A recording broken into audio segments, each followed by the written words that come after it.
What do you actually know about the Middle East? Beyond the headlines, Saudi Arabia, a kingdom swimming in oil, ruled by a royal family, allied with America. The UAE, a desert that transformed into the world's luxury capital almost overnight. Turkey, powerful, historic, always playing both sides. Egypt, one of the oldest civilizations, now struggling to find its place.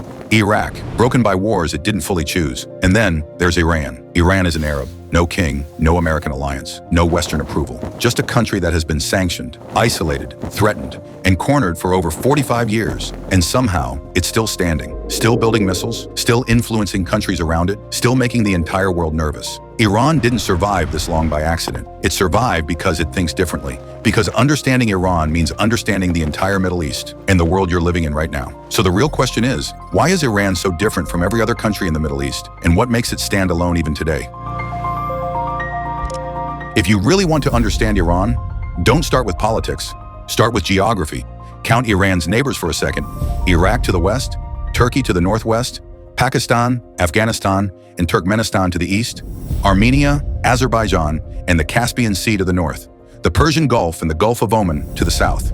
Iran doesn't just sit in the Middle East. It sits at the exact center where the Middle East, Central Asia, and South Asia all collide. No other country in the region touches this many worlds at once. That central position gives Iran influence in every direction simultaneously, and that's something no amount of sanctions can remove. But Iran's power doesn't start at its borders. It starts from deep within the land itself. The Zagros Mountains stretch over 1,500 kilometers, a natural wall protecting Iran's heart.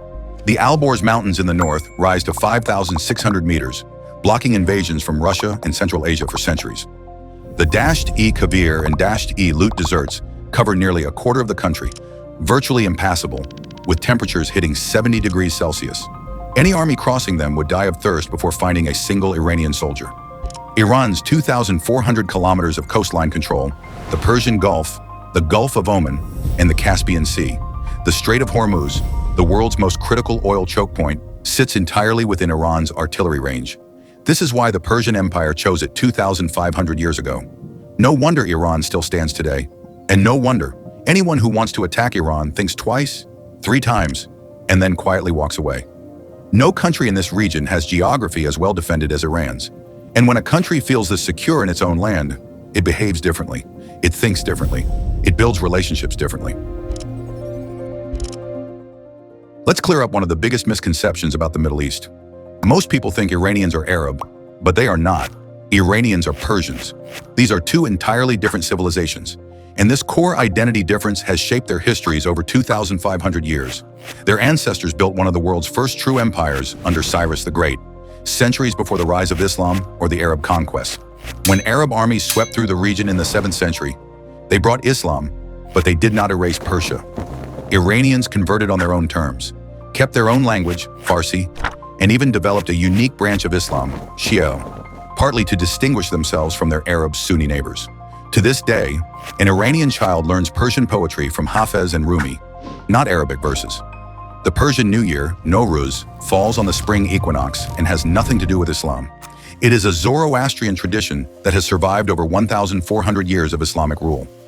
The Arabic language and Farsi do not share the same roots. Arabic is a Semitic language, while Farsi is Indo-European, more similar to English and Hindi than to Arabic. The 2 cultures may share religion, but not roots, script, but not soul. So when you see Iran in the news, remember, you're looking at a Persian civilization that happens to be in the Middle East, not an Arab country with a different name.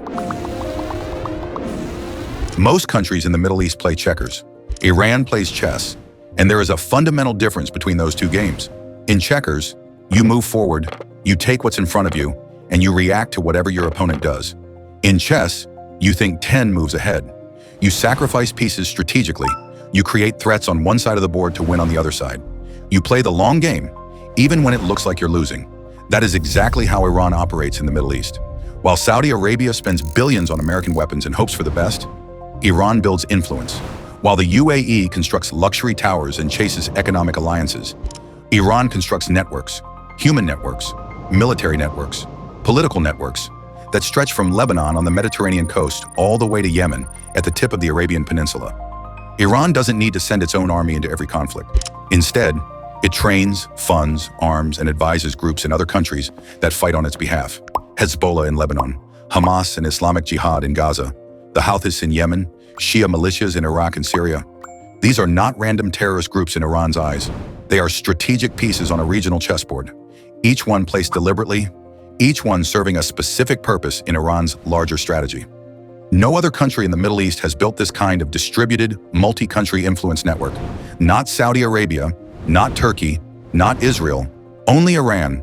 And that network has taken decades to build, making it nearly impossible for any enemy to dismantle overnight. This is what makes Iran's regional strategy completely unlike anything else in the Middle East. No country in the Middle East plays this game the way Iran plays it. And no country in the Middle East has achieved what Iran has achieved through it. When you look at governments around the world, most fit into familiar categories. You have democracies like the United States and France, where people vote and elect their leaders. You have monarchies like Saudi Arabia and Jordan, where kings and royal families hold power. You have military states, communist states, and everything in between. And then there is Iran.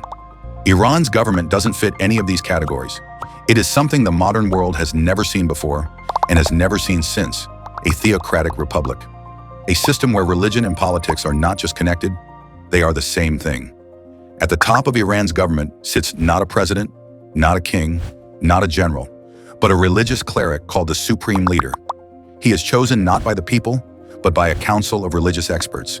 He controls the military, the judiciary, the media, and the nuclear program. He answers to no election, no parliament, and no public vote. Below him sits a president, elected by the people, but with limited real power. Iran has elections, yes, but the candidates are filtered and approved by religious councils before the public ever votes. This creates a system where elections exist, but within strict boundaries defined by ideology. It's a structure designed not just to govern a country, but to protect a revolution, making Iran's government one of the most unique political systems in the modern world. When the 1979 Iranian Revolution happened, the new government knew one thing immediately: the West would try to strangle it economically. Within months, the US froze $12 billion of Iranian assets, and by 1980, the first sanctions were in place. Most countries would have panicked. Iran did the opposite. It spent the next 45 years building a siege economy, not because it wanted to, but because it had no choice. While other nations like Venezuela, Sudan, and Lebanon integrated happily into global finance, Iran prepared for isolation. It developed domestic agriculture, local manufacturing, and a sprawling informal trade network through Dubai and Turkey. It trained engineers to reverse engineer everything, from military parts to medical equipment. Fast forward to today, Venezuela, once South America's richest country, collapsed into hyperinflation and famine under far milder sanctions because it never built local production. Lebanon, a banking paradise, evaporated when its financial system cracked. But Iran, despite losing 90% of its currency's value since 2018, still feeds its people, still launches satellites, still fights wars by proxy. The difference isn't luck, it's time. Iran had 40 years to learn how to survive without the world. Most countries would fall in 40 months.